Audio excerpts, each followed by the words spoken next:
प्रेक्षकांनो sorry हं, काल review देता आला नाही. माझ्या मुलाची तब्येत बरी नव्हती आणि दिवाळीची पण भरपूर कामं आहेत. पण वेळात वेळ काढून मी तुम्हाला रिव्ह्यू नक्कीच देत जाईल. रात्री जरा वेळ मिळत नाही. असो, पण आता बघतोय आपण आज की वैभवी अभिरामला म्हणतीये की काय रे, काय झालं, बयोचं आणि तुझं काही बोलणं झालं का?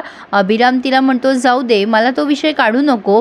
आता तेवढ्यात बयो येऊन आनंदाची बातमी सांगते की माझे बाबा माझ्याशी बोलले, मला आवाज दिला, इराला पण आवाज दिला, ओळखलं त्यांनी. तर आता ही वैभवी खुश होते, पण अभिराम मात्र बयोला इग्नोर करतोय. हेतल येऊन उगाच इथे ड्रामा करते. अंकिताला कुठे बघितलंय का गं? पण बघ ना, आशिक काही त्याची जागा सोडायला तयार नाहीये. इरा आणि सगळेच क्लासमधले हसायला लागतात आता अभिरामला. अभिराम तिथून उठून जात असतो. आता ही बयो म्हणते अभिराम, या माकडांमुळे तू आपल्या मैत्रीवर परिणाम होऊ देऊ नकोस, तू इथेच बस बरं. आणि त्या आग्रहाने त्याला तिथेच बसवते. अभिराम तिचा ऐकतो. तिकडूनही इरा त्याला टोमणा मारते. वा वा वा, काय लैला मजनू येत नाही. पण आता गौतमीचे धाबे दणाणलेत, कारण शुभमकर सगळं काही आठवत आहे की काय असं तिला भीती वाटतेय. दुष्यंत तिला समजून सांगतात असं काही नसतं, हे बघ सबकॉन्शियस माइंडमधल्या काही गोष्टी अशा मध्ये मध्ये फ्लॅश करतात, पण हा असा तमाशा जर रोज रोज केला ना तर तुझ्यासाठी घातक ठरणार आहे हे गौतमी.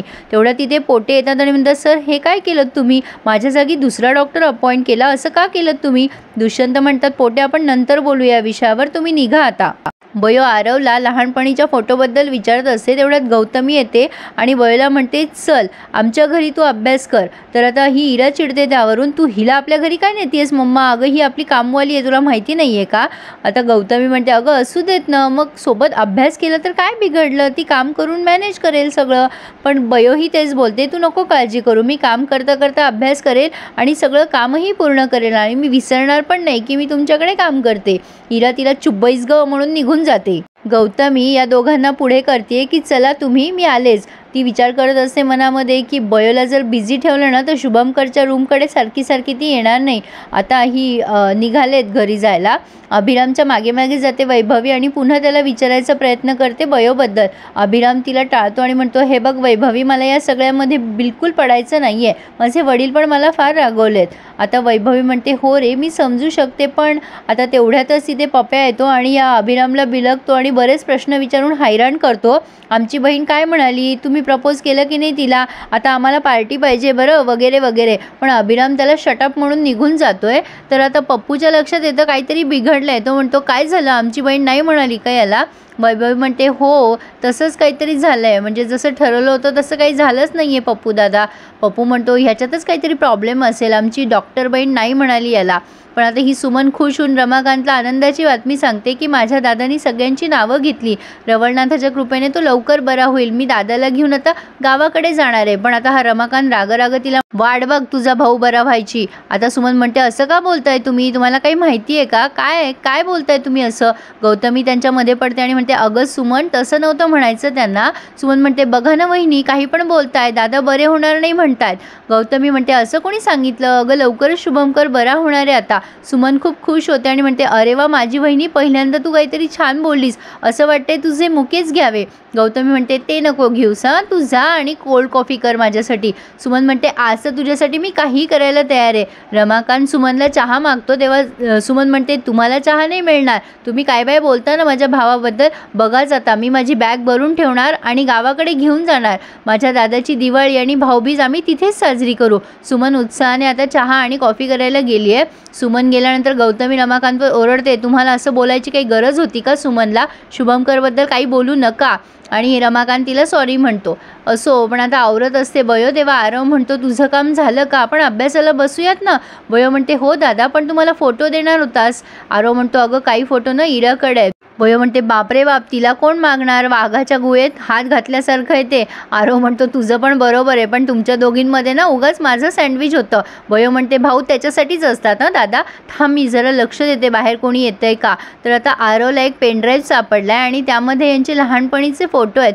हे सगळे फोटोज बघून त्यांना खूप छान वाटतं आणि लहानपणीच्या आठवणी जाग्या होतात. बयो म्हणते दादा तू तर म्हणला होतास की माझ्याकडे बाबांच्या आठवणी नाही आहेत म्हणून. आता आरव छान उत्तर देतो अगं बयो, बाबामुळेच तर मी घडलोय ना, बाबाच्या आठवणी मिटून कसं चालेल, तो मला सोडून गेला ह्याचा राग होता, पण मी असं कसं विसरीन.